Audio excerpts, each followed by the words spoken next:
नमस्कार, दिन भर के अंतर्राष्ट्रीय खबरों पर आपका स्वागत है। आज की सबसे बड़ी खबर सामने निकल के आ रही है चीन से, जहां पर चीन ने फाइनली बांग्लादेश के ऊपर अपना पहला रिएक्शन दे दिया है और रिएक्शन में कई ऐसी चीजें खुल करके सामने आई हैं, जिससे पता चलता है कि जो घटनाक्रम हमें बांग्लादेश में देखने को मिली है, इसमें चीन कहीं ना कहीं इन्वॉल्व जरूर था। दूसरी अपडेट भी बांग्लादेश से सामने निकल के आ रही है, जहाँ पर बांग्लादेश की पावर इस समय जिस व्यक्ति के कंट्रोल में है, यानी कि मोहम्मद यूनुस, उन्होंने साफ तौर पर वार्निंग दे दी है कि जो अल्पसंख्यक यानी कि हिंदुओं के साथ हो रहा है, इसे किसी भी हालत में रोका जाए। तीसरी अपडेट कि बांग्लादेश के अंदर हुई इस सत्ता पलटवार के बाद बांग्लादेश से कई टेक्सटाइल कंपनियां सीधे बिहार पर नजर गड़ाए हुए हैं, जहां बिहार के साथ कई अनऑफिशियल बातचीत शुरू की जा चुकी है। जल्द ही वो अपनी फैक्ट्रीज बिहार में शिफ्ट कर सकती हैं। इसके अलावा बॉर्डर के सिक्योरिटीज को और ज्यादा बढ़ाते हुए भारत सरकार ने चिकन रूट पर नए नए हथियारों को तैनात करना शुरू कर दिया है, क्योंकि वही एक ऐसी लोकेशन है जहां से भारत के लिए कई दिक्कतें बन सकती है। आज के इस वीडियो में हम देश दुनिया से जुड़ी हुई कुछ इंपॉर्टेंट अपडेट्स आपको बताने वाले हैं। यदि आपको हमारी ये सीरीज पसंद आ रही है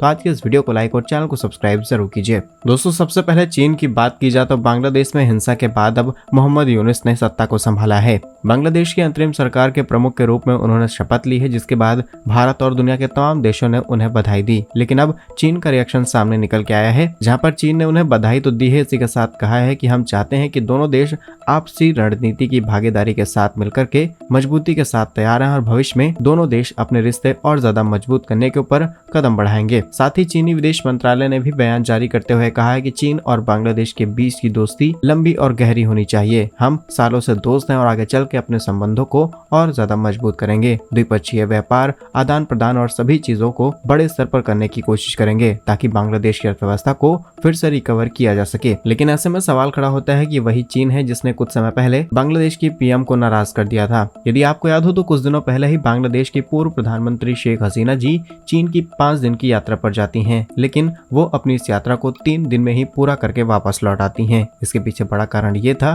कि उन्होंने चीन से करीब $5 अरब का लोन मांगा, लेकिन चीन उन्हें सिर्फ $1 अरब में निपटाने की तैयारी में था और हुआ भी कुछ ऐसा ही। लेकिन अंदर ही अंदर चीन बांग्लादेश से नाखुश था, क्योंकि बांग्लादेश ने चाहे मोंगला पोर्ट हो, तीस्ता वाटर डिस्प्यूट हो, सभी चीजों को भारत के साथ पूरी तरीके से सॉल्व कर लिया और चीन यही सारी चीजें अपने हाथ में चाह रहा था। लेकिन चीन अभी भी बांग्लादेश के साथ अपने रिश्ते अच्छे रखेगा। इसके पीछे कारण यह है कि चीन का बांग्लादेश के अंदर करीब $50 अरब का इन्वेस्टमेंट है। सिर्फ इतना ही नहीं, बल्कि अमेरिका की तरफ से भी बधाई आई है। अमेरिका के विदेश मंत्री एंटी जॉन ब्लिंकन ने मोहम्मद यूनुस को बधाई देते हुए कहा कि हम बांग्लादेश की नई अंतरिम सरकार को बधाई देते हैं और हम कोशिश करेंगे कि बांग्लादेश के अंदर शांति बनी रहे और जो घटनाएं देखने को मिल रही हैं, इसे जल्द से जल्द कंट्रोल किया जाए। लेकिन आपको याद हो तो वही अमेरिका है जिसके बारे में पूर्व प्रधानमंत्री बयान दे चुकी हैं कि हमसे यहाँ पर नया एयरबेस बनाने की डिमांड की गई थी, ताकि भारत और आसपास के सभी देशों पर नजर रखी जा सके। लेकिन हम आपसे यहाँ पर सवाल पूछना चाहेंगे कि ये नया बेस यहाँ पर नहीं बन पाया, जिसकी वजह से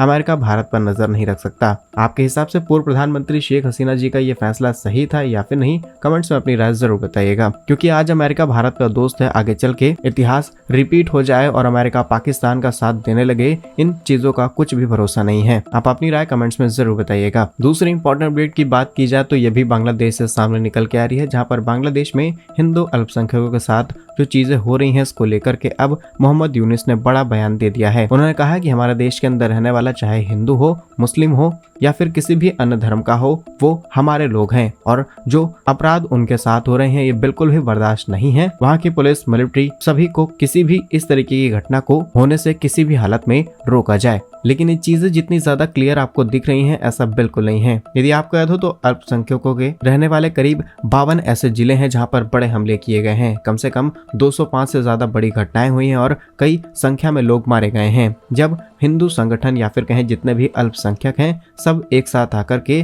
विरोध गतिविधियों को रोकने की कोशिश करते हैं और एकजुट होकर के सबका सामना करते हैं। जब ये प्रोटेस्ट देश के अंदर और ज्यादा बढ़ जाता है, तब इंटरनेशनल मीडिया की यहाँ पर नजर पड़ती है और जैसे ही नजर पड़ती है, जानते हैं कि सरकार तुरंत एक्शन लेती है। सेम यही सिचुएशन बांग्लादेश के अंदर देखने को मिली है। आप इस दोहरे मापदंड पर क्या सोचते हैं, हमें कमेंट्स में जरूर बताइएगा। नेक्स्ट इंपॉर्टेंट अपडेट की बात की जाए तो जो पॉलिटिकल क्राइसिस बांग्लादेश के अंदर चल रहा है, इससे उसकी सबसे बड़ी और सबसे इंपॉर्टेंट इंडस्ट्री यानी कि टेक्सटाइल इंडस्ट्री पर इम्पैक्ट पड़ा है। और अब ये टेक्सटाइल इंडस्ट्रीज भारत के अंदर फैक्ट्रीज लगाना सबसे ज़्यादा सेफ समझती हैं, क्योंकि भारत के अंदर ऐसी कोई भी घटना आपको कभी भी देखने को नहीं मिल सकती है, क्योंकि हमारे देश का संविधान इतना ज़्यादा खूबसूरत है, उसे इस तरीके से लिखा गया है कि ऐसी घटना शायद ही भविष्य में कभी भी होने के चांसेस बिल्कुल ना के बराबर हों। और इसी को लेकर के एक बड़ी खबर सामने निकल के आ रही है, जहां पर पटना और पटना के आसपास कई ऐसे इलाके हैं जहां पर नई कंपनियां अपनी फैक्ट्री सेटअप करेंगी। ये फैक्ट्रीज ज्यादातर अभी बांग्लादेश के अंदर काम कर रही हैं, लेकिन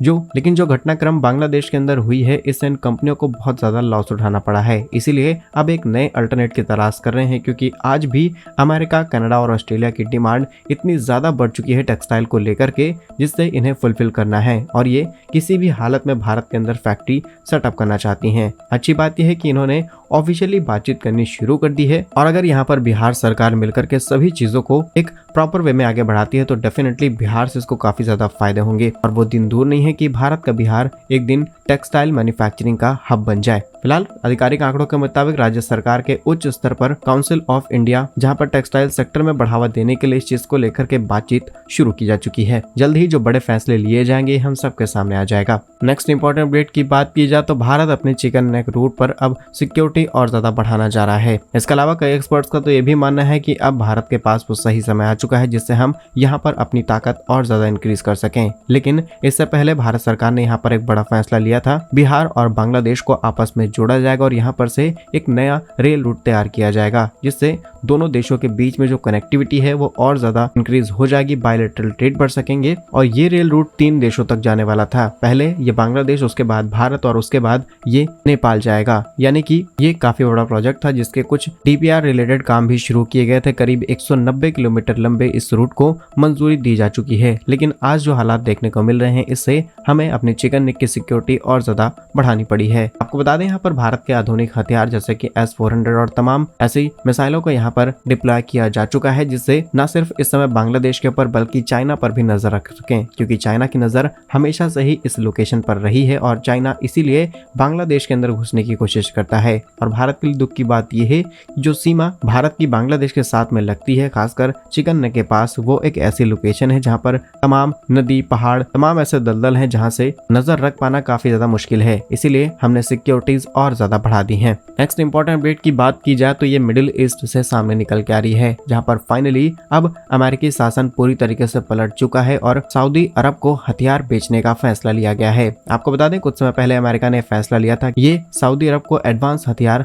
नहीं बेचने वाले, लेकिन आज सिचुएशन पूरी तरीके से बदल चुकी है, जहाँ पर एक्सपर्ट्स के मुताबिक इसे बाइडेन प्रशासन का सबसे बड़ा यू टर्न माना जा रहा है। लेकिन आपको मन में सवाल आएगा कि अमेरिका और सऊदी अरब तो पुराने दोस्त हैं, इसके बावजूद भी इस तरीके का प्रतिबंध सऊदी अरब पर अमेरिका ने क्यों लगाया था। असल में यमन के साथ युद्ध खत्म करने को लेकर के सऊदी अरब पर इस तरीके का दबाव बनाने के लिए अमेरिका ने प्रतिबंध लगाया था, लेकिन आज समय के साथ ये सारी चीजें खत्म हो चुकी हैं। वहीं चिंताएं इजराइल के लिए कई गुना ज्यादा बढ़ चुकी हैं, चाहे लेबनान हो, ईरान हो, तमाम ऐसे देश लगातार इजराइल को घेरने की कोशिश में है। इसीलिए अमेरिका अब सऊदी अरब को अपने एडवांस हथियार देने जा रहा है, जिससे इजराइल को सीधे सीधे प्रोटेक्ट किया जा सकता है। सऊदी अरब के पास काफी बड़ा लैंड है, इनके पास काफी पैसा है, आसानी से हथियार मंगा सकते हैं और भविष्य में आने वाले किसी भी खतरे से सऊदी अरब आसानी से निपट सकता है। और अमेरिका जिस क्वालिटी के हथियार देता है हम सबके सामने है। बाकी क्या कुछ कहना आपका इन सभी अंतरराष्ट्रीय खबरों पर हमें कमेंट्स में जरूर बताइए। यदि आपको हमारी सीरीज पसंद आ रही तो आज के इस वीडियो को लाइक और चैनल को सब्सक्राइब जरूर कीजिए। वंदे मातरम, भारत माता की जय।